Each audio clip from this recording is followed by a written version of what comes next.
हमारे साथ इस समय भाजपा के कर्मठ और समर्पित सिपाही समर्थ तिवारी हैं, जिन्होंने भाजपा से बगावत करके अग्रसेन वार्ड से निर्दलीय के रूप में चुनाव लड़ रहे हैं। आइए पूछते हैं समर्थ जी से कि चुनाव में समीकरण इस बार क्या बैठ रहा है। समर्थ जी, आप भाजपा के कर्मठ सिपाही रहे जी। एक आपका टिकट का नाम घोषित किया गया जी। और तुरंत आपका नाम हटा भी दिया गया, कारण क्या है? अब कारण ही तो समझ में नहीं आ रहा। कारण समझ में आता तो शायद ये स्थिति नहीं बनती।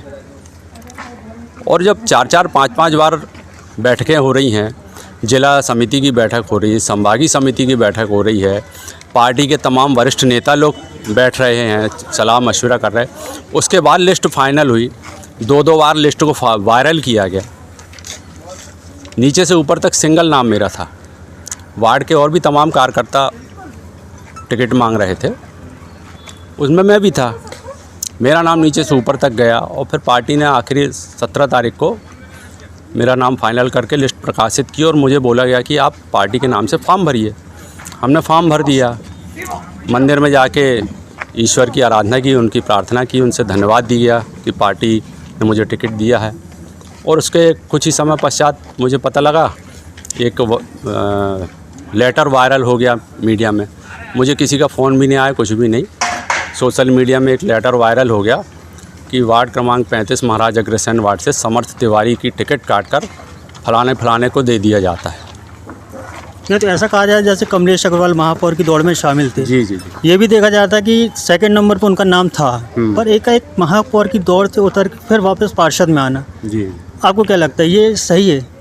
अब ये तो वही बता सकेंगे कमलेश अग्रवाल जी, जो कि हेलीकॉप्टर से यहाँ आ गए हैं, सिविल लाइन में रहने वाले।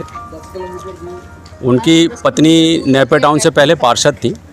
हमारा ये वार्ड पिछली बार महिला सीट हुआ। हमारी पत्नी को श्रीमती ममता समर्थ तिवारी जी को पार्टी ने टिकट दी और हमने उसको स्वीकार किया और ये पार्षद बनी और हमने 7.5-8 साल जनता की पूरी सेवा की।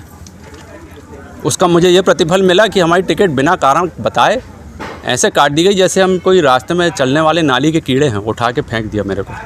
आप जिस हिसाब से चुनाव प्रचार कर रहे हैं, जी जी, पिछले बार आप पार्षद रह चुके हैं, जी जी, जन समर्थन किस हिसाब का है? भरपूर जन समर्थन मिल रहा है और हमने काम भी बहुत किया है। ऐसा शायद कोई दिन ऐसा नहीं जाता था जब मैं वार्ड में नहीं निकलता था। और उसके बाद ये जो घटना घटी है, इस घटना के बाद मुझे जो इतनी जनता की सहानुभूति मिल रही है। हमारी ये बेटियां, ये देखिए, ये सब पूरी घर की परिवार, ये हमारी सब महिलाएं, माताएं, बहनें, ये सब कहाँ से आ गई हैं? ये अपने मन से आई हैं हमारे लिए निकलने। कहीं हम बाहर से कोई हमारे कार्यकर्ता वो नहीं आए हैं, सब यहीं से आए। और जो कार्यकर्ता आज वहाँ पे काम कर रहे हैं अपने आप को, वो भी मन से हमारे साथ हैं।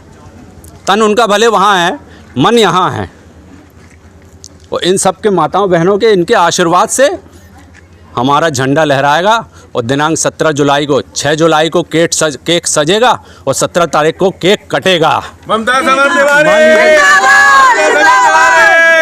मान लीजिए इस चुनाव में यदि आपको शिकस्त मिलती है जी, तो आपका फिर राजनीतिक भविष्य क्या है? भाजपा में तो वापसी होगी नहीं? अब भाजपा में तो तमाम गाइडलाइनें बनती जाती हैं। एक गाइडलाइन संगठन की बनी, 40 साल के ऊपर का मंडल अध्यक्ष ही बनेगा। किसी पदाधिकारी को टिकट नहीं मिलेगी। आज नगर के 7-8 पदाधिकारियों को टिकट दे दी गई, मंडल अध्यक्षों को टिकट दे दी गई। एक विधानसभा छोड़ के दूसरे विधानसभा से टिकट दे दी गई।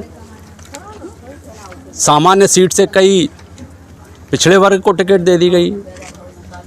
तो राजनीतिक भविष्य ईश्वर के हाथ में है।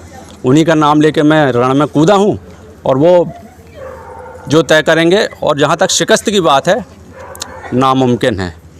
चलिए, साइड लुक से आपको बहुत बहुत शुभकामनाएं। बहुत बहुत धन्यवाद, बहुत बहुत धन्यवाद आप सबका। माता बहनों का कितना आशीर्वाद मिल रहा है आपके सामने। देखो, मिठाई लेके, डिब्बा लेके खड़ी है, टीका बंधन हो रहा, सब हो रहा, आप स्वयं देख रहे हैं। ये क्या है, पूरा महाराजा अग्रसेन वार्ड हमारा परिवार है और ये परिवार का हमें आशीर्वाद है। और जिनके साथ ये नारी शक्ति है, दुर्गा के रूप में, महाकाली, महालक्ष्मी, महासरस्वती, उसको कौन संसार में हरा सकता है। साइड लुक से चलिए, धन्यवाद। बहुत बहुत धन्यवाद।